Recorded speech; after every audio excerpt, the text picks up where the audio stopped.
बहुत सारे लोगों का ये सवाल रहता है कि मुरबी से अगर हम टाइल्स का बिजनेस कर रहे हैं और वहाँ से टाइल्स को मंगाना है ट्रांसपोर्टेशन के थ्रू, तो किस तरीके से हम अपना ट्रांसपोर्टेशन अरेंज करें, क्या क्या चैलेंजेस अपने को ट्रांसपोर्टेशन अरेंज करने में आता है और क्या प्रोसेस होता है ट्रांसपोर्टेशन को अरेंज करने में, किस तरीके से गाड़ियाँ जो है हमारी फैक्ट्रियाँ तक जाती हैं और हमारा माल लोड होता है और हमारे तक वापस हमारे लोकेशन पे जहाँ भी हमारी शॉप है वहाँ तक माल कैसे आता है और उसको कैसे अपन खाली कराते हैं अपने गोदाम में। इस पूरे प्रोसेस के बारे में आज जानेंगे इस वीडियो में। मेरा नाम है पवन पटेल और आप देख रहे हैं Rewa tile smart YouTube channel. जैसे कि मैंने बताया, बहुत सारे लोगों का सवाल आया मेरे पास कि हम मोरबी से टाइल्स मंगाना चाहते हैं और वहाँ से टाइल्स मंगाने के लिए अपन ट्रांसपोर्टेशन को किस तरीके से अरेंज करें। आज उस बारे में थोड़ा डिटेल में चर्चा करेंगे। सबसे पहले, अगर आप एक नए दुकानदार हैं या आप कोई बिल्डर हैं या आप बड़े ठेकेदार हैं और आप डायरेक्ट मोरबी से माल मंगाना चाहते हैं, तो किस तरीके से अपन माल मोरबी से मंगाएं उसका पूरा प्रोसेस आज जानेंगे इस वीडियो में। सबसे पहले आपको क्या करना होता है कि आपको जब आप मोरबी गए वहाँ पे आपको अपनी रिक्वायरमेंट के हिसाब से आपने टाइल्स बनवा ली, फैक्ट्री में बन गई आपकी टाइल्स, आपकी तैयार हो गई। उसके बाद अब आपका नंबर आता है ट्रांसपोर्टेशन का। तो आप वहाँ पे मोरबी में, जैसे कि मोरबी एक बहुत बड़ा शहर है, वहाँ पे मोरबी में बहुत सारी बिल्डिंग्स बनी हुई हैं जहाँ पे ट्रांसपोर्टेशन वालों के ऑफिस बने हुए हैं। तो आप वहाँ पे जा सकते हैं, फेस टू फेस उनसे मिल सकते हैं। और हर शहर के लिए अलग अलग, हर स्टेट वाइज वहाँ पे ट्रांसपोर्टेशन बने हुए हैं। उनके ऑफिस अलग अलग स्टेट्स के लिए जो सप्लाई करते हैं। महाराष्ट्र के लिए अलग हो गया, आपका साउथ के लिए अलग हो गया, आपका नॉर्थ के लिए दिल्ली, यूपी, चंडीगढ़, पंजाब, हरियाणा वहाँ के लिए अलग हो गया, मध्य प्रदेश और यहाँ बिहार, वेस्ट बंगाल, उड़ीसा, असम, इस तरफ के लिए सब जगहों के लिए अलग अलग ऑफिस बने हुए हैं ट्रांसपोर्टेशन वालों के। तो आपको सबसे पहले उनके पास जाना है और वो आपको रेफरेंस भी दे देंगे कि आपके शहर में किस किस डीलर के पास हमारा माल जाता है। तो वहाँ से आप कंफर्मेशन ले सकते हैं ताकि आपको जो ट्रस्ट इशू है वो आपका क्लियर हो जाए कि हाँ ये आदमी जेन्युइन है या नहीं।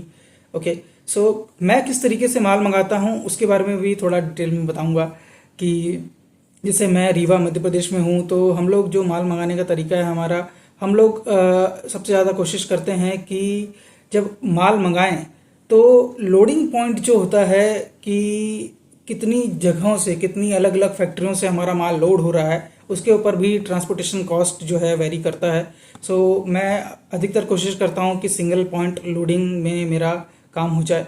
तो मैं हमेशा कोशिश करता हूँ कि एक फैक्ट्री से ही मेरा माल लोड हो और एक ही गोदाम में मेरे पास खाली हो। Single point loading, single point unloading, एक जगह पे लोड होए, एक जगह पे खाली होए। तो उस केस में आपका ट्रांसपोर्टेशन कॉस्ट जो होता है वो सबसे कम आता है। और लमसम ये ट्रांसपोर्टेशन कॉस्ट जो है वो डिस्टेंस के अकॉर्डिंग डिपेंड करता है कि जैसे मान लीजिए मेरा 1300-1400 किलोमीटर है मोरबी से डिस्टेंस रीवा का। तो यहाँ पे हमारे को जो लगभग 30-35 टन की जो गाड़ियाँ होती हैं, 35 टन, 42 टन, 40 टन की जो गाड़ियाँ होती हैं वो हमको 3000 रुपये तक के करीब में मिल जाती हैं। सो 3000 रुपये टन के हिसाब से मिल जाती है। तो बेसिकली हम वहाँ पे जो ट्रांसपोर्ट वाला है वो आपसे हमेशा यही पूछेगा कि आपका कितने टन का माल है। सो टन कैसे कैलकुलेट करते हैं वो, टन, एक टन मतलब 1000 किलो। सो जैसे अगर मान लीजिए कि आपकी 2x2 की डबल चार्ज टाइल्स है, वो है लगभग 1500 पेटी, 1600 पेटी के करीब आपने ऑर्डर दिया हुआ है, ठीक। तो एक डबल चार्ज की जो टाइल्स का पेटी का जो वजन होता है वो लगभग 24 से 25 किलो होता है। किसी किसी कंपनी में 26-27 किलो भी रहता है। तो 25-26 किलो के हिसाब से आप अंदाज़ा लगा सकते हैं कि एक पेटी का वजन इतना है। तो 1500-1600 पेटी का वजन जो है हमारा 40 टन हो रहा है, 35 टन हो रहा है, 42 टन हो रहा है, 45 टन हो रहा है या 50 टन हो रहा है, जिस तरीके से भी हो रहा है उसके अकॉर्डिंग आप ट्रांसपोर्टेशन वाले को बता दीजिए कि मेरा 40 टन का माल है, 42 टन का माल है, 45 टन का माल है। सो इस तरीके से आपकी गाड़ी अरेंज हो जाएगी। मिनिमम जो अमाउंट होता है कि कितने वजन की गाड़ियाँ मिल पाती हैं ईजिली, सो इसमें मैं बताऊंगा कि हमारे शहर के लिए मिनिमम 30 टन की गाड़ी मिल पाती है। 30 टन की जो गाड़ी होती है वो थोड़ा छोटा लोडर होता है, सॉरी ट्रक होता है। उसमें भाड़ा जो है लगभग 100 रुपये प्लस आता है। अगर आप 35 टन, 42 टन, 40 टन की गाड़ी लेते हैं तो उसमें आपका भाड़ा लगभग 50 रुपये पर टन थोड़ा सस्ता हो जाता है। और इन केस अगर आपका सिंगल पॉइंट लोडिंग नहीं है, मान लीजिए आपका 2 पॉइंट, 3 पॉइंट, 4 पॉइंट या 5 पॉइंट है, तो 4-5 पॉइंट में तो गाड़ी वाला या ट्रांसपोर्ट वाला वैसे भी मना कर देता है। वो आपको बहुत ही मुश्किल से आपको जो है गाड़ी वहाँ पे मिल पाएगी। कोशिश कीजिएगा कि 2 से 3 पॉइंट ज़्यादा आपके नहीं होने चाहिए जब आप माल मंगा रहे हों। उससे क्या होता है कि क्योंकि मोरबी जो है बहुत बड़ा शहर है, प्लस वहाँ पे एक फैक्ट्री से गाड़ी लोड होने के बाद दूसरे फैक्ट्री में जब गाड़ी जाती है तो उसमें भी समय लगता है, करीबन 30, 40, 50 किलोमीटर की दूरी रहती है। प्लस वहाँ पहुँचने के बाद भी गाड़ी का नंबर तुरंत के तुरंत आता नहीं, क्योंकि और भी गाड़ियाँ वहाँ पे पहले से खड़ी रहती हैं, तो पहले उनका माल लोड होता है, फिर उसके बाद आपका नंबर आएगा। तो इन सब चीज़ों के जो प्रोसेस होता है इसमें लगभग 1 से 2 दिन लग जाता है। जितना समय आपका गाड़ी लोडिंग होने में लगेगा उस हिसाब से ट्रांसपोर्टेशन वाला वो कैलकुलेट कर लेता है पहले ही, तो वो आपको भाड़ा भी उसी हिसाब से बताएगा। सो कोशिश करिएगा 1 से 2 लोडिंग पॉइंट आपका ज़्यादा ना हो, उससे आपका भाड़ा जो है आपको सस्ता पड़ता है। सो बेसिकली 40-42 टन की जो गाड़ी है हमारे यहाँ जो आती हैं वो लगभग 3,000 रुपये टन के हिसाब से आ जाती है। सो लमसम 3,000 रुपये टन के हिसाब से अगर मैं भाड़ा जोड़ूँ तो लमसम 1,20,000 रुपये के करीब हमारा भाड़ा बढ़ता है 40-42 टन की गाड़ी में। सो इस तरीके से जो पूरा प्रोसेस होता है, किस तरीके से गाड़ी मंगानी है, और यहाँ पे जब गाड़ी खाली करवाते हैं तो इसमें जो है गाड़ी खाली कराने का जो लेबर कॉस्ट होता है वो दुकानदार को खुद ही वेयर करना पड़ता है। वहाँ पे जब मोरबी में गाड़ी लोड हो रही होती है तो वहाँ पे जो लोडिंग कॉस्ट होता है वो लगभग 40-50 रुपये टन के हिसाब से वो आपका ट्रांसपोर्टेशन वाला ट्रक वाला जो है वो फैक्ट्री में जो लेबर होती है उसको देता है। सो ये सारी चीज़ें हैं जो आपको ध्यान में रखनी होती हैं जब आप गाड़ी लोड करवा रहे हों और माल मंगा रहे हों।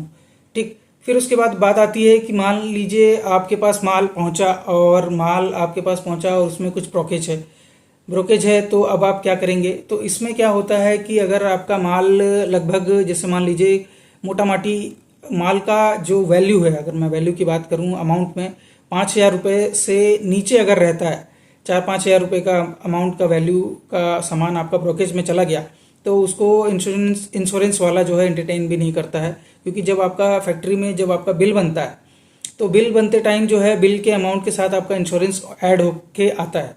जो आपका माल पूरा आ रहा है वो इंश्योरेंस में आता है, तो वो आपके पास श्योरिटी है कि अगर आपका मान लीजिए 10,000 रुपये 5,000 रुपये से ऊपर का माल ब्रोकेज हो गया है तो आप इंश्योरेंस क्लेम कर सकते हैं, तो आपको थोड़ा बहुत पैसा वहाँ से मिल जाता है। बट इन केस अगर आपका माल थोड़ा कम क्वांटिटी में ब्रोकेज हुआ है, जैसे मान लीजिए 2% के करीब आपका माल ब्रोकेज हो गया, तो 2% तक में कोई एंटरटेन नहीं करता है। सो ये पूरा ओवरऑल तरीका होता है कि इस तरीके से आप अपना माल मोरबी से यहाँ अपने नियर बाय लोकेशन जहाँ भी आपका शॉप है वहाँ तक आप माल किस तरीके से मंगा सकते हैं। ये पूरा प्रोसेस होता है, इस तरीके से माल को मंगाया जाता है। और फैक्ट्री वाले जो हैं मोस्टली क्योंकि जब फैक्ट्री से माल लोड हो जाता है उसके बाद फैक्ट्री वालों की कोई जिम्मेदारी नहीं होती है, तो इसलिए जो है अपन लोग जो ट्रांसपोर्टेशन वालों को जो हायर करते हैं, क्योंकि मोस्टली 90% लोग जो दुकानदार हैं वो अपने से ट्रांसपोर्टेशन को हायर करते हैं, उसमें कॉस्टिंग थोड़ी सी बच जाती है हमारी। तो इसलिए भी जो ट्रांसपोर्टेशन में जो हमारा माल आ रहा होता है उसमें जो भी ब्रोकेज होता है वो हमको ही देखना पड़ता है। लगभग 4 से 5 हज़ार रुपये तक का अगर ब्रोकेज होता है तो वो दुकानदार को खुद ही सहन करना पड़ता है, उसको वेयर करना पड़ता है। और कंपनी जो है वो माल निकलने के बाद जो है उसके बाद उसको बिल्कुल भी एंटरटेन नहीं करती है। प्लस एक चीज़ और है कि जब माल आप तक पहुंच गया तो जो हम ट्रांसपोर्टेशन वालों को हायर करते हैं कि आप हमारी गाड़ी लगा दो, तो उस समय वो आपसे एडवांस की बात करते हैं। तो एडवांस भी अपने को ज़्यादा नहीं देना पड़ता है, आपको देना भी नहीं चाहिए। और अगर आप नए दुकानदार हैं या बिल्डर हैं या ठेकेदार हैं तो आप लोगों को अगर ये जानकारी नहीं है तो मैं बताना चाहूँगा कि लगभग 40 से 50 हज़ार रुपये 60 हज़ार रुपये से ज़्यादा आपको एडवांस नहीं देना चाहिए। क्योंकि फैक्ट्री से माल लोड होने के बाद मान लीजिए आपने 1500 पेटी का ऑर्डर दिया था और 1500 पेटी वहाँ पे लोड हो गई, लेकिन रास्ते में अगर कुछ किसी ने झोल किया और आप तक पूरा माल नहीं पहुँचा और मान लीजिए उसमें से 10-20 पेटी गायब है, तो उसमें पूरी जिम्मेदारी जो है ट्रांसपोर्ट वाले की रहती है। फैक्ट्री वाला उसमें आपको बिल्कुल भी एंटरटेन नहीं करेगा। सो आशा करता हूँ ये सारी जानकारियाँ आपको बहुत अच्छी लगी होंगी और आपको समझ में आ गया होगा किस तरीके से अपन ट्रांसपोर्ट के थ्रू माल अपने तक मंगाते हैं। वीडियो अच्छा लगे तो वीडियो को लाइक ज़रूर करें, चैनल में नए आए हैं तो चैनल को सब्सक्राइब करें। धन्यवाद।